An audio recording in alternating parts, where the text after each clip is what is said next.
From 2 Keto LLC, it's the Obesity Code podcast with Dr. Jason Fung and Megan Ramos. Each week, we bring you lessons and stories from the Intensive Dietary Management Program in Toronto, Canada. I'm Carl Franklin. Today on the show, we're talking about blaming the victim. Why does this happen? Where did it start? Why do we feel like it's our fault if we can't lose weight? Doctors tell us to eat less and exercise more. That should work, right? One of the most unfair things we do to people is that we tell them that obesity is really their fault. What we say is things like, well, they let themselves go and they're not taking care of themselves, as if the obesity that they're suffering from is their fault. That's Dr. Jason Fung, medical director and co-founder of Intensive Dietary Management in Toronto. What it really comes down to is the fact that we believe in this sort of calorie-centric model, this sort of calories in, calories out model. And therefore, since we are in control of our calories in and calories out, therefore obesity is somehow the victim's fault. That is, the person who is suffering from the disease of obesity is at fault for causing that disease. And the evidence to support this really just does not exist. And we'll get to that evidence in just a minute. But first, I want to introduce you to an IDM patient. Her name's Klein. And her mother died in 1987, and at 20 years old, she gained 100 pounds by eating her feelings.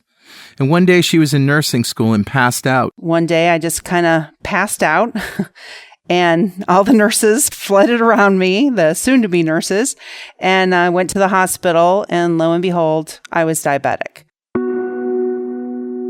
So I went on oral meds, and, at the highest weight that I got at that point, I was 286 pounds. I don't know, it was just that way for a long time. And then there was a certain point where, I just kind of kept gaining weight, and I went on insulin. And then that was that way, for a long time. So for 20 years, Kim struggled with the fact that no matter what she did to try to control her weight, it wasn't coming off. For the majority of Kim's life, she had sort of struggled with weight. And then that weight struggle led to a struggle with diabetes. And that's Megan Ramos, co-founder of Intensive Dietary Management and director of the IDM program. While she was trying to really tackle her diabetes and try to lose less insulin, her doctors, her friends, her colleagues, her family, everyone was on her to lose weight. But she just couldn't. She could not lose that weight despite following these dietary guidelines that her doctors and her colleagues and her friends and her family were telling her she had to follow and follow better. But she was following them and she just couldn't get results. And she felt like such a total failure. But I think I just didn't care, truthfully. I mean, one of the ways that I comforted myself after my mom died is that I told myself that I'd be with her soon. My grandmother had died at 41, my mother died at 41, and I thought, I don't have long to go, and I'll just be gone at 41, just like them. So I don't think I really cared. Now, the standard belief from the medical community is that, Kim had some emotional issues and she just stopped caring about her health. And if she only cared a little bit, she would eat less and exercise more. She must have no willpower at all.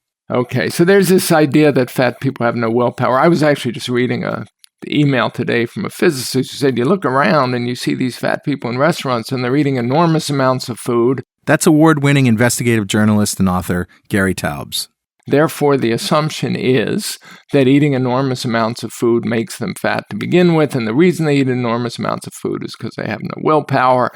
It's, again, a wonderful idea, but it assumes that somehow they are behaviorally, morally, ethically different than you and I. And just like Jason, Gary says that there is little evidence to support that idea. the reality is the world is full of obese individuals who not only have extraordinary willpower and are extraordinarily successful at other things they do in their life, but also eat relatively little food. In fact, you can find populations around the globe that suffer from what's called the dual burden of obesity and malnutrition. And these are exceedingly poor populations where the children are not getting enough food to prosper, to thrive, and yet the older population has high levels of obesity, and particularly the women, who often tend to be the hardest working members of these populations. So let's back up a bit and talk about the obesity epidemic. An epidemic that happened in the United States over just 32 years, a single generation. Dr. Fung explains the numbers. So if you look at the epidemiology of obesity, if you go back to 1985, Center for Disease Control in Atlanta, if you look at their maps of obesity, they keep them every 5 years or so, and what you find is that there was not a single state in the United States that had an obesity rate above 15%. That was in 1985. But only 5 years earlier, in 1980, the United States Department of Agriculture started publishing food guidelines. That's Richard Morris, who co-hosts the Two Keto Dudes podcast with yours truly. In the first publication, they told us to eat a variety of foods, maintain ideal weight, avoid too much fat, saturated fat, and cholesterol, eat foods with adequate starch and fibre, avoid too much sugar, avoid too much sodium, and if you drink alcohol, do so in moderation. They also said that, and I quote, "If you limit your fat intake, you should also increase your calories from carbohydrates to supply your body's energy needs." And on the next page we read, "The major health hazard from eating too much sugar is tooth decay." And then, contrary to widespread opinion, too much sugar in your diet does not seem to cause diabetes. This is how the US government started the discussion with Americans, and how the rest of us in the world followed along. What happened since then is that obesity has steadily risen in the United States.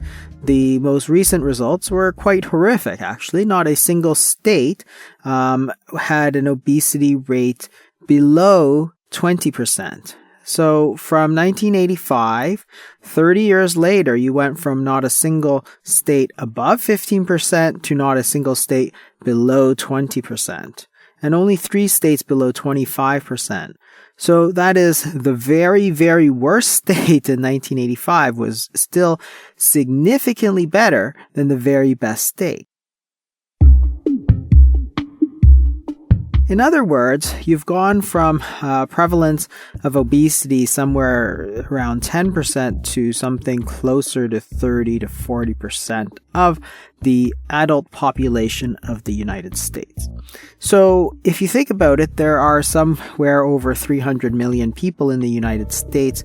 What you're really talking about is somewhere around 150 million people who are suffering weight issues. The food pyramid was established. We were told to follow it.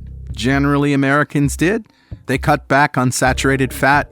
They started eating more vegetable oils. They started eating more simple carbohydrates. And now we have this obesity epidemic. Can we really blame obese people for not having the willpower to stick to their diets? You have a classroom of 100 children. And if one of those children fails, then you can say, well, that's the child's fault. They didn't study. But if all of a sudden you have 50 kids out of 100 failing, then you simply cannot say that it's the child's fault. It's ridiculous. It's clearly the teacher's fault for not providing the guidance that is necessary to pass a test. So in the obesity test, what we have are 30, 40, 50% of the children failing, and yet we turn around and blame those children. So this is, again, a hangover from the early 20th century and the most simplistic thinking on obesity, where you think, well, we have this idea of the laws of thermodynamics that if somebody gets fatter, they have to take in more energy than they expend, and then we use that to assume that they get fatter because they take in more energy than they expend. And then we look around and we see obese people and they're eating a lot and they're not running marathons. So therefore, overeating, gluttony is a cause, and sedentary behavior, or the biblical term sloth, is a cause. And I think it's almost incomprehensibly naively simplistic, but nonetheless, this is still how much of the research community, much of the public health community, and the dietitians and the nutritionists, invariably the thin ones, think about why the fat ones got that way. So don't blame the children for being obese. I get that. But who gets the lion's share of the blame? Doctors? Nurses? Pharmacists? Drug companies? Food companies? Who? I think we should blame the dietary guidelines and the advice that we give people, this sort of low-fat, count your calories sort of advice. It simply has not worked. Regardless of whether you think it should work or it shouldn't work, the empiric evidence is that it does not work at all. The calorie-centric model being, if you want to lose weight, you should take in fewer calories and burn more calories. And this assumption has guided the USDA guidelines to tell us what we should be eating and what we shouldn't be eating. I got a hold of the brief that was filed by the city of San Francisco to argue that they should get to have this label. Gary Taubes is talking about a law that they tried to enact in San Francisco to require labels on sugary beverages. The sugar industry went to court to try and squash it, and they lost. But then they appealed, and they won the appeal based on the idea of energy balance. That a calorie is a calorie and that you should be taking in less calories and expending more if you want to lose weight. And in it is the expert testimony from their expert witness, who is the most influential nutritionist in the world. Okay, as he himself says in expert testimony, he talks about his 1,500 papers that he's published, and he's about the top 5 most cited scientists in the world. So in his expert brief, he has this, I'm going to read this because this is his definition of what causes obesity. So he says, obesity arises as a result of an energy imbalance between calories consumed and calories expended, creating an energy surplus and a state of positive energy balance, which in turn results in excess body weight over time. Okay, so this is the world's leading nutritionist making a sense. And I said, here's the logical equivalent of that if we're talking about wealth. So I took his sentence and I just made it about wealth instead of obesity. And this is what it says. It's the exact equivalent. Wealth arises as a result of a money imbalance between dollars earned and dollars spent, creating a money surplus and a state of positive money balance, which in turn results in excess wealth over time. And how profound is that? Is there anything in there that says why one person is wealthy and why one person is poor? Is there any advice on how to get wealthy? No. Here's Jason again. So this is where the blame comes in. If nutritional authorities, doctors, dietitians, dietary guideline committees, university professors, academia, they could either do one of two things. They can either say, well, the evidence is that our advice is really very poor. We need to find something else. We are wrong. Sorry about that. They could do that, or they could simply say, well, it's not our fault. Our advice is really, really good. Even though 50% of people are failing, our advice is good. It's the person's fault. So they shift the blame from themselves to the general public. And it's a game called Blame the Victim. So somehow these obese people brought it on themselves, even though nobody really wants to be overweight or obese. And that's where Kim found herself. She followed the guidelines, they didn't work, she assumed it was her fault, but she took it a step farther, to apathy. Remember what she said. My grandmother had died at 41, my mother died at 41, and I thought, I don't have long to go, and I'll just be gone at 41, just like them. So I don't think I really cared.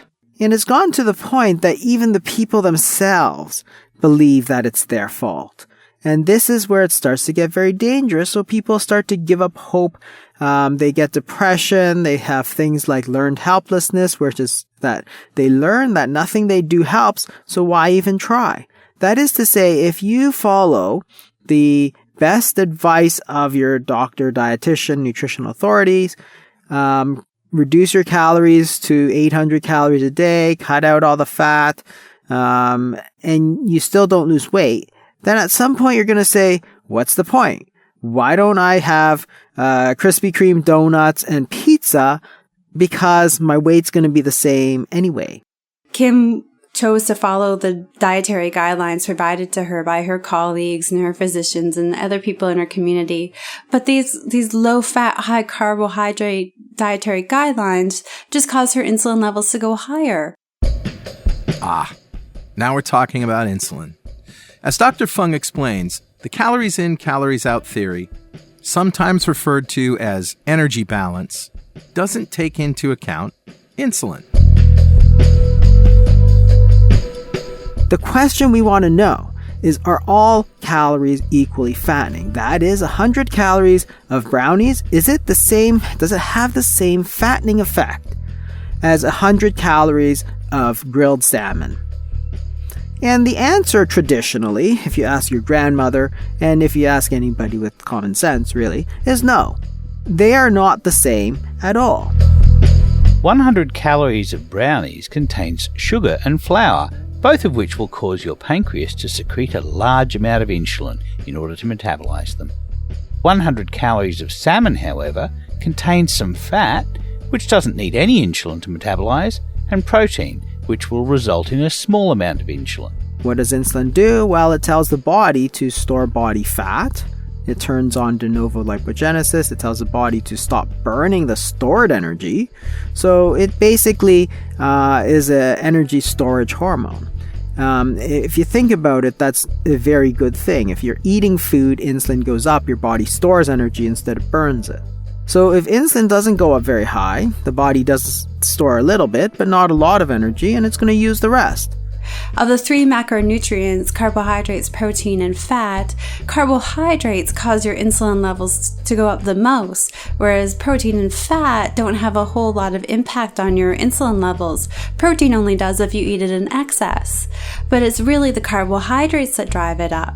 So not only was Kim shooting herself with insulin injections that made her hungry and crave all of the wrong stuff, she was eating this high carbohydrate, low fat diet that was recommended to her by her medical community that was further increasing her insulin levels that made her more hungry, made her want to eat the wrong stuff. Like, this is so out of Kim's control. This is completely beyond any willpower issues that any of us struggle with on a day-to-day basis. Kim began her long climb out of darkness in 2001 when she stumbled on a program called the Landmark Forum.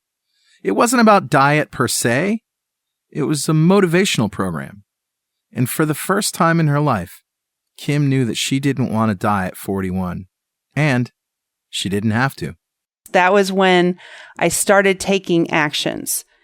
Now, I'm not saying they were very effective actions. I was very well into taking insulin at that point, and it was a pretty frustrating process because I wasn't really reversing anything for sure. She started taking baby steps, trying different meds and diets. She had to do something, but nothing was really working.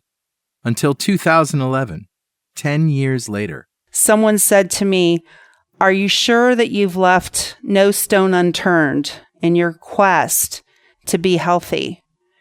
And I'm like, well, how could anyone ever really say that? And at this point, I was taking 300 units of insulin every day. This friend had had bariatric surgery, and Kim was beginning to think that was the only way out. So she did the gastric sleeve procedure, which works by removing a large portion of the stomach, leaving a banana-shaped sleeve that connects the esophagus to the small intestines. After the surgery, I did get down to only taking 30 units of insulin. and I lost 140 pounds. So I went from 360 down to 220. It took a year for those 140 pounds to come off, but they did, and Kim enjoyed that state of health and energy for a good 2 years. And then? I started having problems with insulin again. And I went to the doctor and he said, well, Kim, it's either you start taking more insulin to bring your blood sugars down, because they had inexplicably gone to 600. He said, either you bring it down or you're going to die. I'm like, well, that doesn't seem much of an option anymore. I mean, I only had a stomach the size of a banana. Once again, Kim felt defeated, blamed herself, and then I gained 20 pounds in 10 days. And over the course of the next couple years, I gained 30 more. And then I gained 20 more. So I gained back 70 of the 140 that I lost. This was indeed Kim's darkest hour. She had followed her government's advice on how to eat, listened to everything her doctors told her, and continued to gain weight. Finally, she had a glimmer of hope in the form of gastric sleeve surgery. But even though she was eating a fraction of the food she used to eat, what she ate was causing her insulin to rise and her blood sugar to spin out of control. Not only was she back where she started, now she had 75% of her stomach removed. She couldn't binge eat if she wanted to. Now, obviously, that's not the end of our story. Kim was persistent. She had grit. She continued to search for answers. And in May of 2017, I was at a conference. It's called the Conference for Global Transformation. And I was in a session, a breakout session, and the guy who was speaking said, you can take on projects that really matter to you, and you don't have to get caught up in results. All you have to do is determine who you're going to be. And I'm like, well, I want to be vibrant and alive and free. And I want other people to be free from medication. I just think overall the world is really over-medicated, in my opinion. One thing we didn't tell you about Kim is that she's a hospice nurse. She sees people at the end of their life. Ironically, she sees them get better. When we work with them to get off medications it's easy to take them off because they're at the end of their life. But what if people could be off medications before they're dying? Kim left that conference being moved and inspired. And then, as these things happen, a couple days later, a friend of mine from Cleveland sent me the information about Dr. Fung. And my dad had just died in April, and he had been diabetic for 40 years. And at the end of his life, he what was on his death certificate was kidney failure.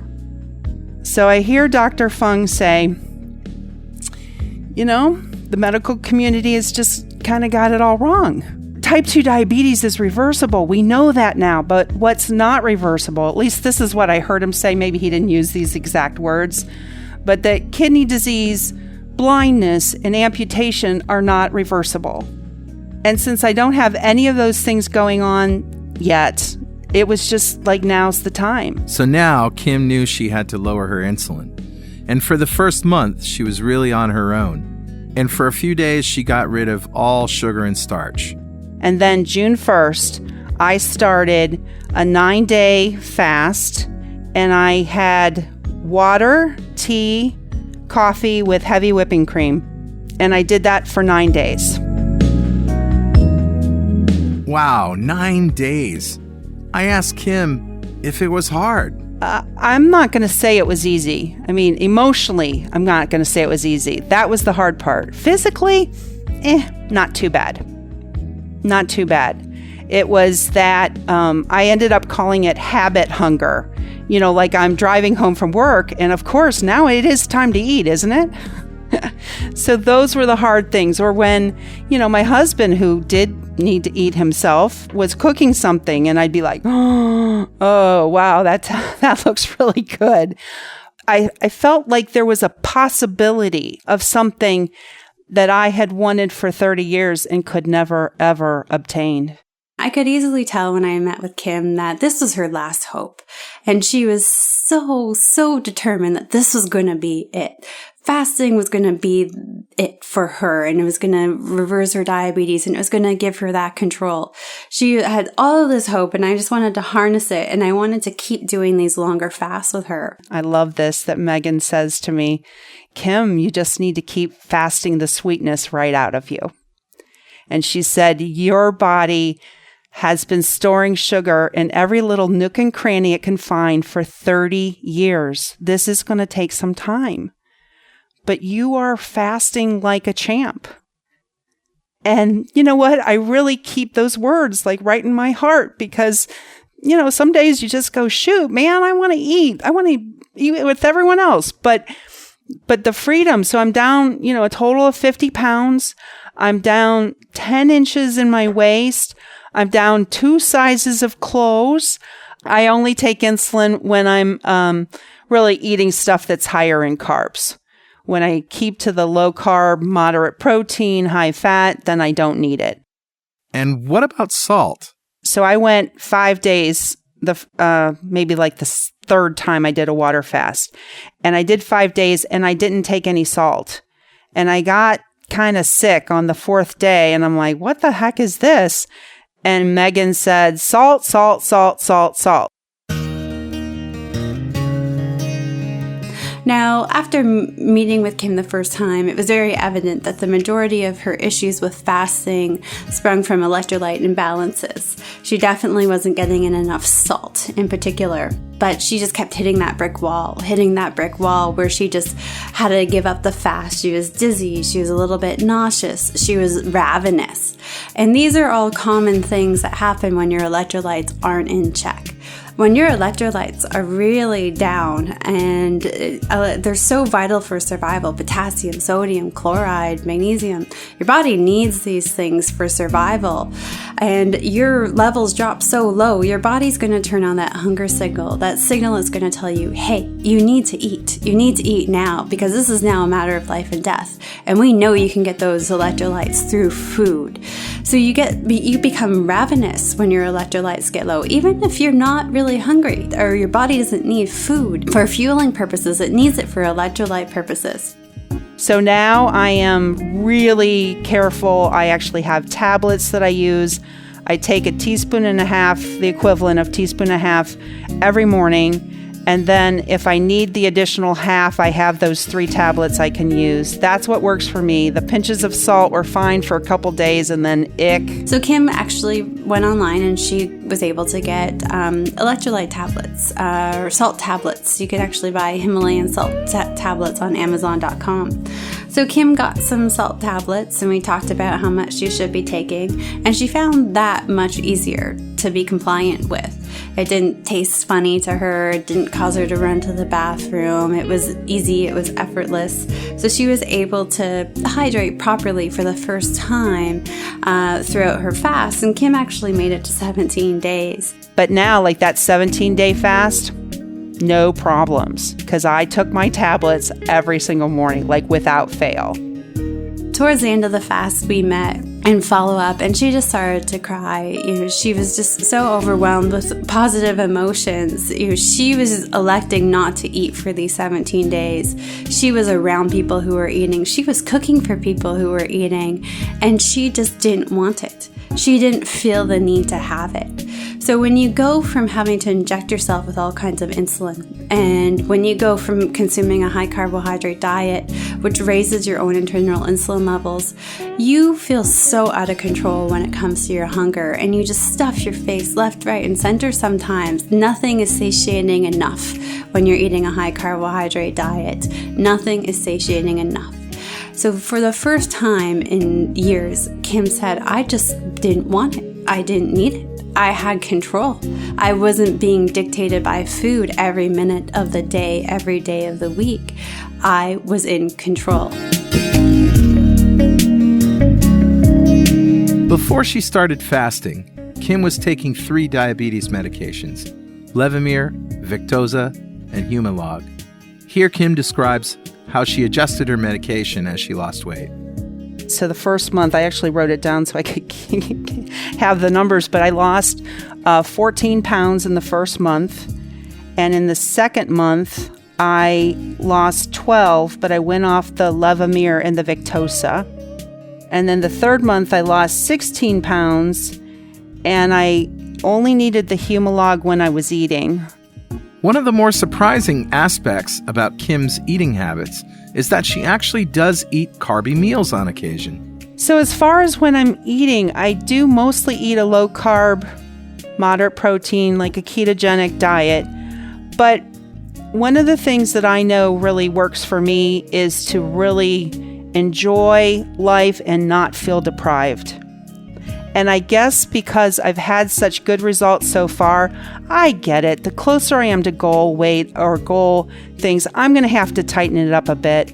But quite honestly, what keeps me going is that I really love my life and I enjoy eating with people. And I don't have to change that too terribly much right now, so I'm not. So the fasting actually allows her to eat some carby meals once in a while, and she can jump right back into a fast without too much pain or trouble and get right back to it. Sounds like a miracle, doesn't it? Well, I wanted to know what she's currently doing, what her current plans are, and her plans for the future. I'm in the middle of a 5-day fast right now, and what I want to do this month is see what this is like, is to do 4 5-day fasts. So then I kind of fast pretty much from Sunday evening to Friday evening. And then I get that benefit of being able to eat with my husband on the weekends. And I don't know, I want to see how that goes. I want to see if I keep breaking up the diabetes, because I know I'm not there yet. And I know I'll just lose more weight, but that's not it's not the most important thing. I want to keep breaking up the diabetes. And speaking of diabetes, how about Kim's blood sugar? Where was it and where is it now? It's, in this long 30 years, the highest my A1C was ever at was 13 point something. Right now, it's still elevated. So when I went off the meds, blood sugars did go back up, but it was really important to me to stay off the meds. So it's down to a 9. And I know I need to keep going, but again, that's just what I need to do. I just need to keep going. And my blood sugar was really good the years after I had the surgery. It was down to like a 7, which I had never seen probably since I was diagnosed. So I just don't ever regret the surgery. It's just a part of what had to happen to get me to where I'm at. So Kim is at the beginning of her journey. It's only been 5 months since she started fasting and changing her eating habits. Her blood sugar still needs to come down, yet for the first time in her life, she feels like she is in the driver's seat. She overcame bad dietary advice. She realized that her condition wasn't her fault. She learned how to overcome it, and she's doing just that. In the past, we all have beaten ourselves up so much about it being a battle of wills when it hasn't. We're told we're not good enough. We're told we don't have enough willpower. And it beats down on us. It wears us down. But Kim, she finally had the ability to say that it was never my fault. It was totally out of my control. I am not a failure. And if given the right tools, I can be extremely, extremely successful. Oh, well, she's just a delight. And what I really enjoy about working with her is yes, there's the very good information she has, but she takes it out of this place of there's something wrong that you need to fix about yourself to this joyful, enlivening experience of, oh, look what we can do. Look what can happen. And that is my favorite part about Megan. Kim says she couldn't have done it without the support of a caring community, both within the IDM program and on social media. I share with a lot of people. So since I started this whole journey and people have watched me and I share on Facebook, I mean, there's been like 60 people that have taken some portion of this on for themselves. And it's just exciting to be part of a community. Like, we're all really going for something that's amazing. I mean, it just sort of boggles my mind when I think about what is possible for people out of this. So, and Megan and Dr. Fung, I mean, I've not met him, but certainly, I enjoy how he speaks. I enjoy that he laughs and he jokes and he just makes it all really light. It is serious, but it's also light and playful, and I really respond to that. I asked Kim what her biggest challenge was in her journey to wellness. So my biggest challenge was the absolute cynicism and resignation that anything would ever get better. Like, I just, and I'm a hospice nurse, for God's sake. I see people at the end of life. I see it every day. And I knew that that was also my future. So, and that went over decades. That wasn't just, I had a bad couple of months. No, this is decades. So I would say that's the hardest, and to feel like I am someone who does do what I'm asked to do. Like, I did what they told me to do and it didn't work. And that feeling like I was the failure. And so when Dr. Fung, in that first video I saw of him, when he said, we blame the patients, I'm like, yeah. And I get it. I mean, there's times I'm mad that it's been 30 years, but I don't have time to be mad. I just want to move forward and let people know that this is available. But truly, that's terrible. It's terrible that people feel that way, especially when they are actually doing something, and then you sink into that cynicism and resignation, and then you don't care anymore. If I can't be better doing what you're telling me to do, then screw it. I'm just going to eat what I want.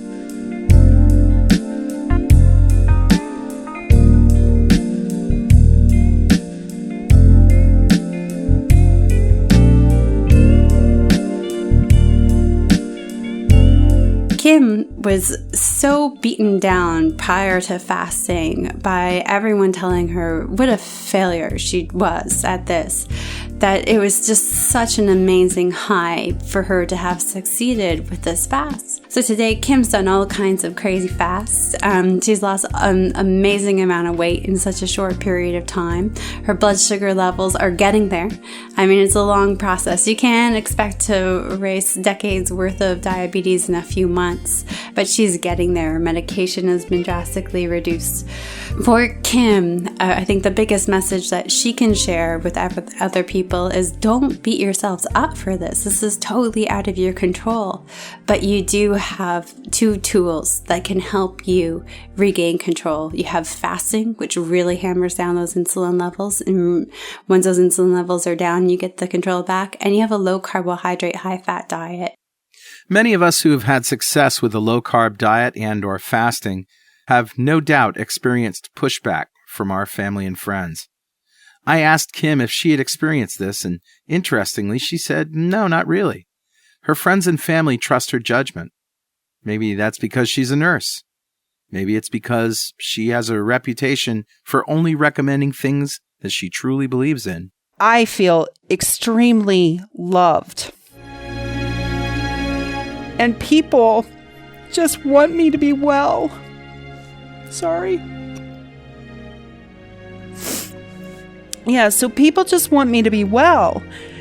And, they also know who I am and that I don't do frivolous things. And I only recommend something that I've personally tried myself. And while I've had responses each month, like I post each month, and people are like, yay, go, yay. But, after 4 months, and I showed the picture of the before and current, I mean, what are you going to argue with? This works. And it's working, and I'm not saying I've arrived anywhere, and I'm not saying I'm not going to have to do this for the rest of my life in some fashion. I don't think I'm going to have to do, extended fasts all the time, but I wouldn't mind if I did. And I think people know me well enough to know that I would never, ever recommend something that I didn't think that there was something possible in it for them. Congratulations, Kimberly. You've done a great job, and we're all proud of you. And that's our story for this week. You've been listening to the Obesity Code podcast, lessons and stories from the Intensive Dietary Management Program.